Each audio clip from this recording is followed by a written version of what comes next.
নমস্কার বন্ধুরা, আমি ডক্টর প্রসেনজিৎ। আমার চ্যানেলে আপনাদের প্রত্যেককে স্বাগত। প্রত্যেক দিনের মতন বিভিন্ন রকম হোমিওপ্যাথিক ওষুধ দ্বারা বিভিন্ন রকম রোগের প্রতিকার সম্বন্ধে কিছু জানা অজানা কথা, কিছু তথ্য, কিছু ইনফরমেশন আমি আমার চ্যানেল থেকে আপনাদের সঙ্গে শেয়ার করে থাকি। আজ তার অন্যথা নাই। আজকে আমার বিষয়বস্তু টাইফয়েড ফিভার। দেখুন, টাইফয়েড ফিভার বলতে গেলে পরে প্রথম কথা যেটা, সেটা হচ্ছে এটা একটা মনসুন সিজন। দেখুন, মনসুন সিজনে বেসিক্যালি এন্টেরিক ফিভার গুলো বেশি হয়। এন্টেরিক ফিভার বলতে গেলে পরে ধরুন typhoid fever, dengue fever, malaria fever, এগুলো হয় বিভিন্ন কারণবশত। যেমন বেশিরভাগ ক্ষেত্রে হয় মশাবাহিত, কিছু মাছি বাহিত হয়। আজকে আমাদের বিষয়বস্তু হচ্ছে টাইফয়েড ফিভার। টাইফয়েড ফিভার মূলত প্রবাহিত হয় নোংরা আবর্জনা থেকে, সেটা হাতের মধ্যে লেগে থাকে, সেখান থেকে মুখে যায়। সেক্ষেত্রে আমাদের এন্টেরিক ফিভারটা বা এই ধরনের টাইফয়েড ফিভার ইনফেকশন হতে পারে। অথবা যেহেতু সালমোনেলা টাইফি এর হচ্ছে মেইন ব্যাকটেরিয়া, জলবাহিত, জলে ব্যাকটেরিয়ার উপস্থিতি দেখতে পাওয়া গেছে জলবাহিত কারণে বা নোংরা আবর্জনার মধ্যে, সেক্ষেত্রে কিন্তু জল পান থেকেও বা অশুদ্ধ জল পান ক্ষেত্রেও কিন্তু টাইফয়েড ফিভার হতে পারে। সেটা কিন্তু মাথায় রাখতে হবে, রাইট? তো সেক্ষেত্রে আমরা অবশ্যই চারপাশ পরিষ্কার রাখবো, অবশ্যই নিজের হাত পরিষ্কার রাখবো। আমি শেষের দিকে কিছু প্রিকশনস আপনাদেরকে বলে দেবো যে what precautions we have to make at the end of the video. তো শুরু করার আগে এই বিশেষ কথাটা, যারা আমার চ্যানেলে নতুন, যারা আমার চ্যানেলটা ভিউ করছেন এখনো পর্যন্ত সাবস্ক্রাইব করেনি, তাদের কাছে রিকোয়েস্ট তারা অবশ্যই আমার চ্যানেলটা সাবস্ক্রাইব করে দেবেন। অনেক অনেক ভিডিও আপনাদের সঙ্গে এখনো পর্যন্ত আমি শেয়ার করেছি, এখন আরো অনেক ইনফরমেশন আপনাদের সঙ্গে শেয়ার করা বাকি আছে। জানার জন্য দেখতে থাকুন, আমার চ্যানেলের সঙ্গে জুড়ে থাকুন। যারা আমার চ্যানেলে পুরনো, যারা অলরেডি চ্যানেলটা সাবস্ক্রাইব করেছেন, তাদের অসংখ্য অসংখ্য ধন্যবাদ আমার জার্নিতে জুড়ে থাকার জন্য। তো চলুন শুরু করা যাক আজকের বিষয়বস্তু নিয়ে আলোচনা, টাইফয়েড ফিভার।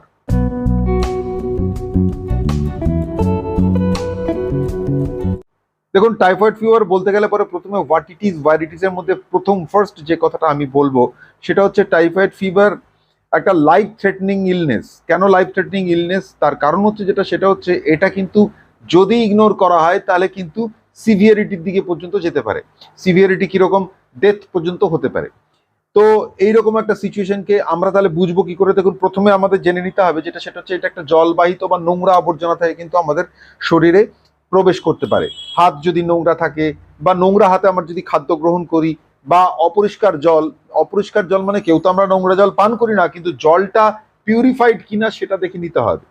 বর্ষাকালে কিন্তু সাধারণত যে জল আমরা নলকূপ থেকে খাই, সেক্ষেত্রে কিন্তু কন্টামিনেটেড হয়ে যাওয়ার চান্সেস খুব থাকে, মানে দূষিত হওয়ার চান্সেস খুব থাকে, পলিউটেন্ট মিশে যাওয়ার চান্সেস খুব থাকে। তো সেক্ষেত্রে একটু ফিল্টার ওয়াটার যদি খাওয়া যায় বা জল যদি ফুটিয়ে খাওয়া যায়, সেক্ষেত্রে কিন্তু অনেক বেশি সেফগার্ড আমরা ফিল করব। কারণ সালমোনেলা টাইফি, যেটা এই টাইফয়েড ফিভারের জন্য একমাত্র দায়ী ব্যাকটেরিয়া, সে কিন্তু এই জলবাহিত হিসাবে, মানে জলের থ্রু দিয়ে কিন্তু আমাদের শরীরে প্রবেশ করে।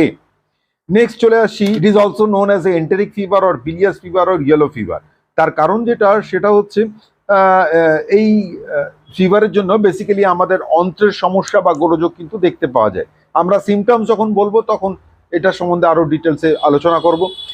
Caused by the bacteria which is a gram negative bacteria. Gram negative bacteria এবং this short bacillus bacteria is motile because of its flagellum, মানে এর পিছন দিকে বাহনের মতন একটা লেজের মতন অংশ থাকে, সুতরাং এটা কিন্তু এক জায়গা থেকে অন্য জায়গায় মুভ করতে পারে ওয়াটার বডির মধ্যে, right? They create the disease in the host mechanism, মানে যার শরীরে প্রবেশ করবে তার শরীরে কিন্তু রোগ ছড়ানোর চান্সেসটা অনেক বেশি গভীর।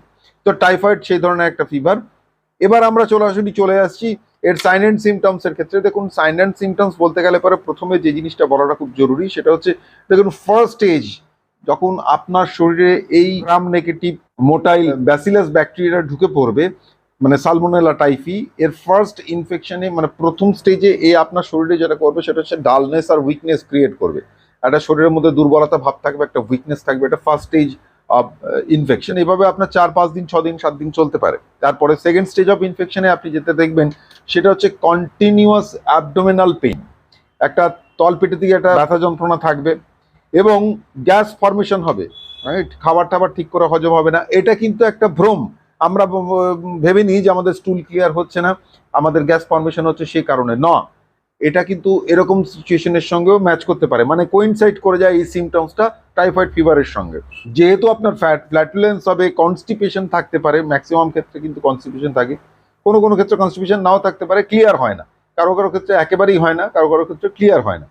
এবং কখনো কখনো কিন্তু অল্টারনেটিভও হতে পারে, মানে ধরুন লুজ মোশন, কনস্টিপেশন, এটা একটা অল্টারনেটিভ ওয়েতে চলতে থাকে। থার্ড স্টেজ অফ ইনফেকশনে আমরা যেটা দেখবো সেটা হচ্ছে ফিভার সেটা হচ্ছে step ladder type of fever. Step ladder type of fever মানে হচ্ছে প্রথমে 98, তারপরে 99, তারপরে 100, 101, 102, 103, 104, কখনো 105 ডিগ্রি পর্যন্ত ফারেনহাইট পর্যন্ত টেম্পারেচার বডিতে উঠে যায়। এবং স্টেপ ল্যাডার ধীরে ধীরে ধীরে ধীরে টেম্পারেচারটা বাড়তে থাকে দিনের সাথে সাথে, সময়ের সাথে সাথে, রাইট?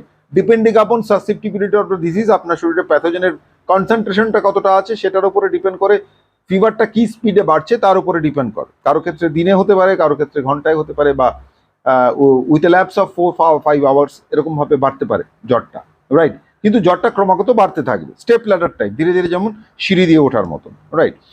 এবং কখনো কখনো যেটা দেখতে পাওয়া যায় যে শরীরের মধ্যে কিন্তু রেড রোজ টাইপের স্পট দেখতে পাবো, শরীরের মধ্যে স্পট জেনারেশন হচ্ছে, এবং অ্যাবডোমিনাল ক্র্যাম্পিং পেন তো আপনার থাকবে এবং সেটা পরিমাণে বাড়তে থাকবে, সঙ্গে আপনার ভমিটিংও থাকতে পারে। কখনো কখনো স্টুল দিয়ে কিন্তু ব্লাডও আসতে পারে যদি সিভিয়ারিটির দিকে চলে যায়, রাইট? এই যে আপনাকে আমি বলছিলাম it is life threatening issue. Life threatening তখন যখন এন্টেরিক ফিভারটা থেকে আপনার জিআই ট্র্যাক্টের কোনো জায়গায় বিভিন্ন অর্গানগুলোতে ব্লাড সিক্রেট হতে পারে এবং সেটা স্টুলের থ্রু দিয়ে বেরোতে পারে, সেটা কিন্তু অনেক সিভিয়ার স্টেজে হয়।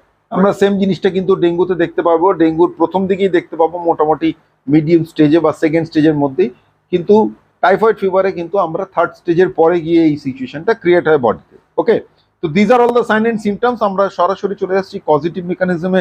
দেখুন, কজিটিভ মেকানিজমে আমি ছোট করে already what it is where it is যে সময় বলে দিয়েছিলাম যে আমরা যদি পরিষ্কার না থাকি, পরিষ্কার না করে খাদ্য গ্রহণ করি, বা সেই অভ্যাস যদি থাকে, বা ধরুন জল যদি ঠিকঠাক করে, বিশেষ করে বর্ষাকালের সময় যদি জল ফুটিয়ে না খাই, তাহলে সে সমস্ত ক্ষেত্রে কিন্তু আমাদের মুখের থ্রু দিয়ে কিন্তু এই ভাইরাস প্রবেশ করে এবং এটা জলবাহিত। সেক্ষেত্রে জল আমাদের খুব পিওর ওয়াটার নিতে হবে, ইনফেক্টেড ওয়াটার বা কন্টামিনেটেড হওয়ার চান্সেস থাকে এরকম ওয়াটার না নেওয়াটাই বেটার, রাইট? এরপরে আমরা সরাসরি চলে আসছি effective homeopathic medicine, the best homeopathic medicine. দেখুন, বিশেষ করে একটা গ্রুপ অফ মাদার টিংচার, মানে 4খানা মাদার টিংচার মিশিয়ে একটা মেডিসিন আমরা তৈরি করব, সেটা টাইফয়েড ফিভারের জন্য one of the fantastic medicine. দেখুন, এর আগে আমি আপনাকে ভাইরাল ফিভারের জন্য এরকম একটা মেডিসিনের কথা বলেছিলাম, যেখানে আমি বলেছিলাম চায়না চিরয়তা, ইচিনিশিয়া, ব্যাপটিশিয়ার কথা।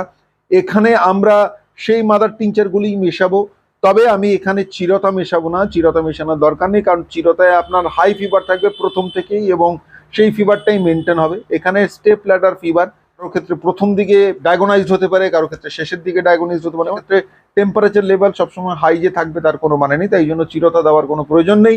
এক্ষেত্রে আমরা ব্যাপটিশিয়া, চায়না আর ইচিনিশিয়া মেশাতে পারি। ইচিনিশিয়া, দেখুন ইচিনিশিয়া এখানে কিন্তু মোস্টলি ব্লাডে যে ইনফেকশনগুলো হয় সেই ইনফেকশনকে প্রিভেন্ট করার জন্য বা কিউরেটিভ ডোজ হিসেবেও কিন্তু ইচিনিশিয়া এখানে দেওয়া হয়। Echinacea is a fantastic medicine for curative cases. চায়নার ক্ষেত্রে দেওয়া হয়, দেখুন ফিভারের ক্ষেত্রে যদি উইকনেস জেনারেট হয়, এক্ষেত্রে আমাদের সিমটমস আমরা দেখেছি প্রচন্ড উইকনেস থাকবে, ফিভারের সাথে পেইন থাকবে, ফিভারের সঙ্গে পেইন কিন্তু আমরা এখানে দেখেছি, হেডেক থাকবে, যদি হেডেক থাকে এবং একটা চিলনেস যদি থাকে, তাহলে কিন্তু চায়না মোস্ট এফেক্টিভ মেডিসিন। এই সিমটমস গুলো আমরা টাইফয়েড ফিভারে দেখতে পাই, তাই আমরা চায়না এখানে ইউজ করেছি বা এই কম্বিনেশনের মধ্যে রেখেছি। নেক্সট হচ্ছে সেটা হচ্ছে ব্যাপটিশিয়া। দেখুন, baptisia one of the fantastic medicine এবং স্পেসিফিক্যালি টাইফয়েড ফিভারের জন্য one of the most effective, most designated homeopathic medicine.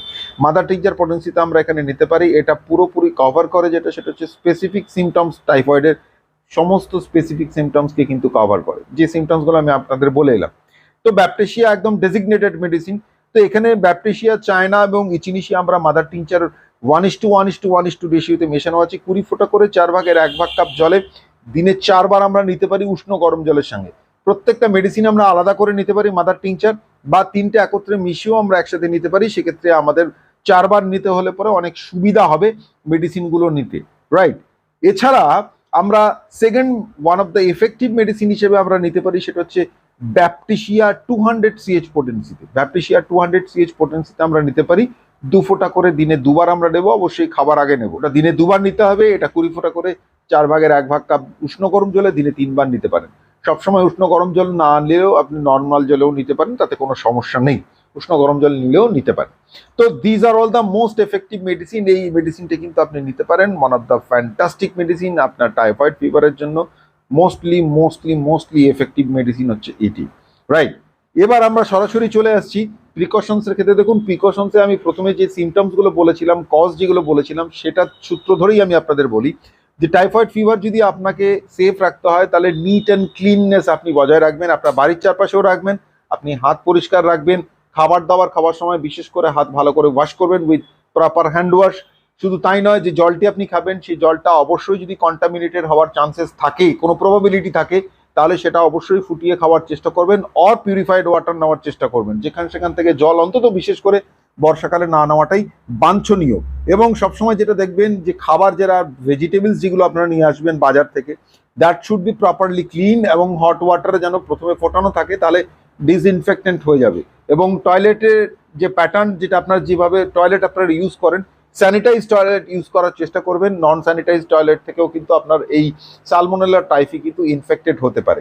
তো these are all the symptoms, আপনি এটাই মেনটেন করার চেষ্টা করুন। এই যে ব্যাকটেরিয়াটি এটা শরীরের মধ্যে ঢুকে কলোনি ফর্ম করে, অনেকগুলো সংখ্যায় বেড়ে যায়, ইন্টেস্টাইনের মধ্যে এদের বাস হয় এবং সে কারণে তাদের সংখ্যা কিন্তু দিনে দিনে বাড়তে থাকে এবং এই পরিমাণটা অনেক বাড়তে থাকে যদি সময়ের সাথে সাথে চিকিৎসা ঠিক করে না হয়। যদি সিমটমসগুলো দেখতে পারেন step ladder type of feeder, যদি এরকম দেখতে পারেন যে ডায়রিয়া উইথ কনস্টিপেশন, তাহলে কিন্তু অবশ্যই ব্লাড টেস্ট করে নেওয়ার চেষ্টা করবেন। টাইফয়েড সিমটমস যদি ধরা পড়ে তাহলে সেইভাবে কিন্তু আমরা অবশ্যই ট্রিটমেন্ট করলে আমরা উপকৃত হব। এই ওষুধগুলো ব্যবহার করে দেখতে পারেন, আমি আমার পেশেন্টদের দিয়েছি, অনেক ভালো উপকার পেয়েছি, তাই আমি আপনাদের সঙ্গে শেয়ার করলাম।